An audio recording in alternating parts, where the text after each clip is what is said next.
হরে কৃষ্ণ। সকল সনাতনী ভাই বোনদের আমার নমস্কার জানিয়ে আজ আমাদের এই ধর্মকথার একটি নতুন অধ্যায় শুরু করছি। বিগত কিছুদিন ধরেই বিভিন্ন সোশ্যাল মিডিয়া তোলপাড় দীঘায় জগন্নাথ ধাম নিয়ে। সত্যি কি দীঘাকে জগন্নাথ ধাম বলা যায়? শ্রীক্ষেত্র পুরী সেটিকে জগন্নাথ ধাম হিসেবেই আমরা জেনে এসেছি, কিন্তু দীঘাতে জগন্নাথ প্রতিষ্ঠা করলেই কি তা জগন্নাথ ধাম হয়ে যায়? আমাদের শাস্ত্র কিন্তু তা বলছে না। আমাদের শাস্ত্র ভগবান কি বলছে আজ তাই জেনে নেব আমাদের এই ভিডিওতে। যখন পৃথিবীতে বহুলাংশে সত্যের রাজত্ব ছিল, তখন রাজা ইন্দ্রদ্যুম্ন মালব দেশ শাসন করতেন। তিনি ছিলেন এক পরম বিষ্ণু ভক্ত। একদিন কিছু ঘুরে বেড়ানো ঋষি ও মন্দিরের পুরোহিতের মুখে তিনি এক অলৌকিক দেবমূর্তির কথা শুনলেন, যাকে দক্ষিণ সাগরের উপকূলে উপজাতিরা পুজো করত।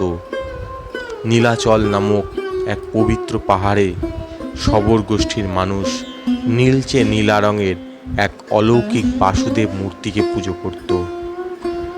রাজা তখন তার পুরোহিতের ভাই বিদ্যাপতিকে সেই দেব মূর্তির খোঁজে পাঠান। দীর্ঘ জঙ্গল পেরিয়ে বিদ্যাপতি পৌঁছান সেই শবরদের গ্রামে, যেখানে তিনি শবর নেতা বিশ্ববাসুর সঙ্গে দেখা করেন। প্রথমে বিশ্ববাসু কিছুটা অনিচ্ছুক ছিলেন, কিন্তু পরে একটি প্রাচীন ভবিষ্যদ্বাণী স্মরণ করে তিনি বিদ্যাপতিকে নীল মাধব দর্শন করান। হরে কৃষ্ণ। রোহিণীকুণ্ড ও কল্পবটের আশেপাশে বিদ্যাপতি সেই দেবতাকে দর্শন করেন। বিদ্যাপতির মুখে সব শোনার পর রাজা ইন্দ্রদ্যুম্ন এক মহাপবিত্র যাত্রার প্রস্তুতি নেন। তার সঙ্গে ছিলেন মুনি, মন্ত্রীরা ও পরিবারের সদস্যরা।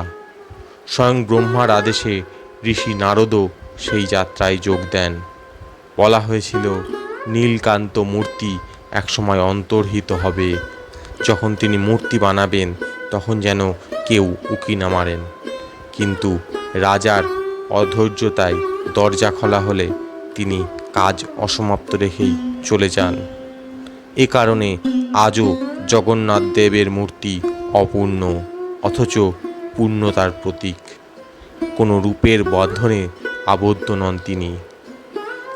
মূর্তিগুলোকে পরে রেশমি বসনে আবৃত করে দেব নির্দেশ অনুযায়ী রং করে সাজানো হয়। তারপর কল্পবট বৃক্ষের কাছে এক মন্দির নির্মিত হয়, যেখানে এখন ভগবান পুরুষোত্তম জগন্নাথ বিরাজমান। রাজা ইন্দ্রদ্যুম্ন সেই সময় থেকেই প্রত্যেক দিনের পুজো ও উৎসবের রীতি চালু করেছেন, যা আজও চলেছে। দর্শকবৃন্দ, আমার এই কাহিনী শুনে আশা করি সবাই বুঝতে পারলেন কেন জগন্নাথ ধাম হিসেবে পুরীর কথা বারবার উঠে আসে। কিভাবে সেখানে প্রভু জগন্নাথ ভক্তের হাতে পূজিত হতে তিনি সেই ভক্তকে টেনে আনেন তার কাছে।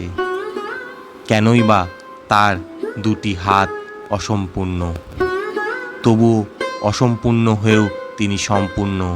কেন জগন্নাথ ধামে সুভদ্রা, বলরাম, জগন্নাথ একসাথে বিরাজ করেন?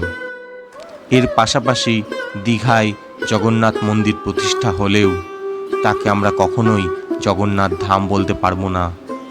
পুরীতে মহাপ্রভু বহুবার তার লীলা ছড়িয়ে এসেছেন, বহুবার তিনি তার লীলা দেখিয়েছেন নীলাচলে। অপরপক্ষে দীঘা কেবল এক জগন্নাথ মন্দির, তার সাথে আধ্যাত্মিক কোনো সম্পর্ক নেই।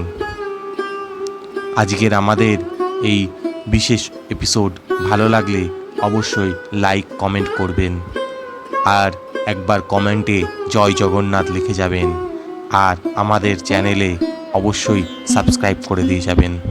আপনাদের ছোট ছোট মতামত আমাদের চ্যানেলের জন্য ভীষণ গুরুত্বপূর্ণ। সবাই আমাদের চ্যানেলকে সাপোর্ট করবেন এবং সাবস্ক্রাইব করবেন।